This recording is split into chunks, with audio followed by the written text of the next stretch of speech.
I know you you went to Africa Yeah. towards Yeah. the end of your time. Yeah. So the end of the '06 rotation, I came back. The long and short of it is there's a lot of people out there that want to kill Americans and that have been a part of that. And we need to be forward and collect intelligence in other countries besides Afghanistan and Iraq.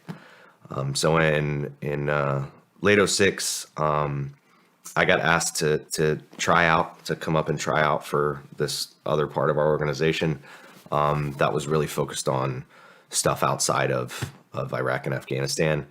The Horn of Africa was a particularly big hotbed. What they had figured out was that Somalia, being the lawless land that it is, was the perfect place to not only recruit from, but to ship foreign fighters from various countries around Africa and the Middle East down to train them, prepare them, give them skills like IED building and marksmanship and whatever, and then put them on boats, ship them up to Yemen, and then via Yemen back into the Middle East to go kill Americans wherever. They got a hit on the probably two of the most wanted guys in the world, which were a guy named Harun Fazul and a guy named Saleh Nabhan. What they were involved in was basically that foreign fighter trafficking into and out of southern Somalia, and the training of those guys, and then subsequently moving them back into the Middle East. So we knew we needed to do something. We just didn't have the assets to go interdict anywhere, and we certainly couldn't do a hit in downtown Mombasa, Kenya. So we got lucky. The last communication we had from them was that they were boarding a boat, and it was 18 to 20 terrorists or so, and that they were headed north. They were stopping in southern Somalia and then continuing on to Sana'a, Yemen, where they were going to dump their guys off for movement into the Middle East. So we had them on a boat. We had them moving north along the coast of Somalia, but we had no way to interdict them at sea. They had, so high sea state off the Horn, which is a notoriously bad shipping lane in terms of sea conditions. They had, rough seas had forced them aground on the coast and actually damaged their ship. It was in the town of Bargal, and they got in a shootout with locals in the town. They stole a bunch of supplies like water and food from the townspeople, and then they moved up into the hills just outside of town. So they couldn't get back on their boat because their boat was damaged. All we got, so now we're getting real-time human intelligence, all we got out of the townspeople was that, hey, these guys are all foreigners, they're all from other places, and they're heavily armed, they have a bunch of guns, there's a bunch of them, and we don't understand why they're here. This is the conversation that's going on. So, the three of us that were in Basaso, it was me, a guy from Dev, and a CCT guy. We're like, well, we got to do something. We have an opportunity to get, number 2 and number 3 most wanted dudes on the planet. We got to do something. So we came up with a plan with Bashir and the PDF guys. The PDF there was led by a guy that was basically a former Somali warlord. But again, he was sympathetic to our cause and was not a fan of foreigners and foreign fighters coming into Somalia to train. That just wasn't, he wasn't good with that either. So his name was Bashir. And so we linked up with Bashir, stop about 2 hours west of the town, and then he was going to coordinate for some folks in the area to come pick us up. And then, we were going to drive into Bargal and figure out, what we were going to do with this. So his guys showed up.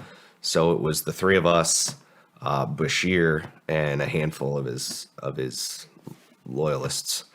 And we drove into Bargal. On the way into Bargal, we were kind of working on a hasty plan, and we had nothing, so we just kind of worked with what we knew to be true, what we had hard facts on, and we kind of backwards planned from there. So, Brady, the CCT guy, was like, look, man, we need a way to get out of here. What are our options? We've got a fixed wing plane in Djibouti that could come get us. We got our guys that are coordinating there, and we've got some PJs that were stationed there. So we've got some options, but it's 5 hours away. Phil, the Navy guy's like, hey, man, there's a Navy destroyer off the coast. Can't see him, but he's out there somewhere doing anti-piracy operations. So this is before Captain Phillips, a year before that all went down. But so they're out there just burning holes in the ocean, trying to deter Somali pirates from doing what ended up happening a year later. And so he's like, why don't we call that destroyer? It was the USS Chaffee. And Brady's like, cool. He's like, I can do that. We'll call him in the blind and be like, hey, you got U.S. forces on the ground. He's like, I can pre-plan some targets, they got deck guns. Like if we get in trouble, we've got some naval gunfire. Awesome. Great. And they're like, well, how are we going to do this? And I'm like, well, I think we just basically need to get there with our dudes. We need to set up a patrol base between the town and wherever we think they are, because we don't have an exact on their location. I said, it's 110 degrees outside. Let's bring the aircraft down so they can hear it. Let's bring the boat in over the horizon line so they can see a U.S. naval warship off the coast and set up a patrol base out of small arms range, but where they can see us. So we pull in, everybody's good with it. The three of us feel good about it. It's basically the three of us and 8 or 10 Somalis. So to our knowledge, there's 18 to 20 some of them, and they got bell feds and a bunch of other stuff. We didn't have shit. We had rifles and pistols, and the three of us are like just trying to figure out like what's next, because we can't just shoot naval gunfire. Like we basically have to get in an engagement to do anything, and we're in a country we're not supposed to be in. We got no air assets, no CAS, no nothing. So Bashir walks over and he goes, I'm taking my guys and I'm going over the hill to kill them. And I go, what? And he goes, you can come with me if you want, unless you're scared. He punked us, literally punked us. Holy shit. And so I'm like, all right, Bashir, straight face. I'm like, I get it. I get it. Like we need to do something. I understand. I go, can you give us a minute? Let us talk and come up with a little hasty plan here. And I'll be right back with you. He says, fine.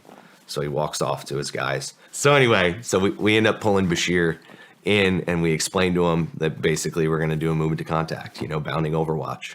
So we had a gun team to our right flank, a gun team to our left flank. The three of us were staying together no matter what. And then we had a couple other Somalis and Bashir with us. And so we start this bounding overwatch. We'd move a gun team up, move another gun team up, and so on and so on. And so we crest over the first hill. About the time we get over the first hill, headed up to the larger ridge, we hear a bell fed open up, and it's to the north of us. And they're shooting at the guys on our right flank. Can't tell exactly where it's coming from, but we can tell that that's the only ones that they can see. So we continue to move up to gain the high ground on this ridge line to try to get a better fix on their position. About the time we get up there, we realize where they are, not too far from our position. We engage those guys, but then all hell breaks loose. So in the draw behind the ridge that we're on, we're taking heavy fire. Ineffective, we're behind like this ridge of rocks. So we've got some cover, it's good cover, but man, they are just hammering the ridge line. So the impression is that this is exactly what we thought. This is a lot of guys. And so rounds come cracking right across the front of me, the cover I'm standing at, like skip off the rock right in front of me. And Brady and I both look left at the same time, and dudes are maneuvering up the ridge line. There's 4 or 5 guys that are coming up the ridge. And so all this in a split second, that first like barrage of fire, Bashir is like just standing out in the open, gets shot 3 times. So Phil grabs him, pulls him down behind cover, and is like packing like Kerlex and gauze in his holes. Anyway, in the midst of that portion, we ended up dealing with all those guys, but they had wounded not just Bashir, but the other 2 guys. So now I've got 5 wounded Somalis, including the only one that speaks English. Shit. And the 3 of us. So everybody on the ridge is down. I'm not worried about, it doesn't seem to be, we have good visibility that we've got any more threat coming up the ridge line above or below, but we're still getting hammered from down below. And I'm like, I don't know what our move is from here. Like the 3 of us were like, we don't have a lot of options here. And Brady goes, how about some naval gunfire? And so, the 3 of us kind of looked at each other and we're like, all right, yeah, we can do this. Like, let's just they're all in one spot. Let's hammer this draw. We had already talked to them, pre-planned targets. So the boat was ready and aware, and they were jacked up. Like, they didn't even know we were there. I'll bet they were fucking pumped. We called them in the blind. It was a really funny, 20-minute conversation before we had gotten into that position. And you could hear them in the background, like, yeah, like they knew they were getting ready to get some. And so Brady is on the horn with the boat. I have a handheld satellite radio because I'm like, we can't do this unless I call troops in contact over the SATCOM. Like, they got to know we've been engaged, that we didn't just shoot naval gunfire into a country we're not supposed to be into. And so, so Brady's talking to the boat, calling in naval gunfire. I'm calling in troops in contact over SATCOM. I said that we had wounded, but I didn't say who, because I was worried that if it was just Somalis, we weren't going to get the same reaction.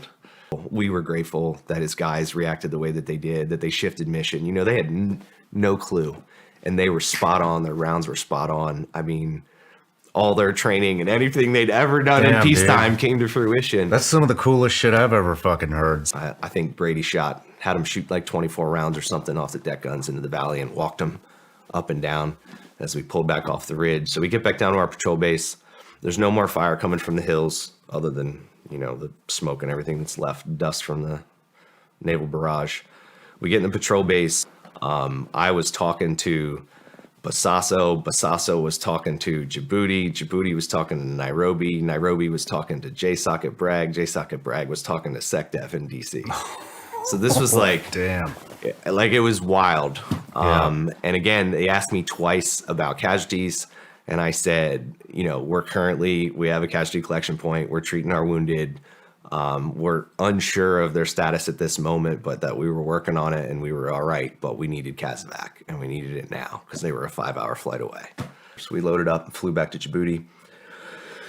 You know, there's a little bit of a reception there from the handful of people that did know where we were. We get to the hangar and, you know, all three of us are just covered in blood, you know, not our own, but I've got cuts all up and down my arms from the sharp corally rocks that we've been moving around on the ridge line. And then, you know, the wounded Somalis and all that stuff. So we looked quite a sight to people that saw us coming into the hangar that we were in. And about 5 minutes after we're there, a little Navy dude comes knocking on the door, opens the door, comes in. He says, hey, the admiral that is in charge of the base needs whoever was just involved in whatever went down to come brief him. And we're like, okay.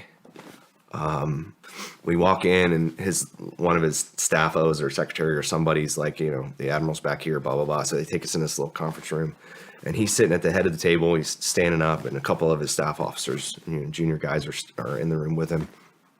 And he's like, gentlemen, how you doing? Come on in and have a seat. And so we go in and we sit down.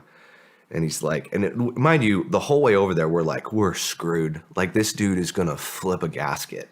Like, who are you? How was I not aware of this? How did you involve my warship that I'm responsible for? Who cleared this? We're assuming no conversation has been had, and it hasn't.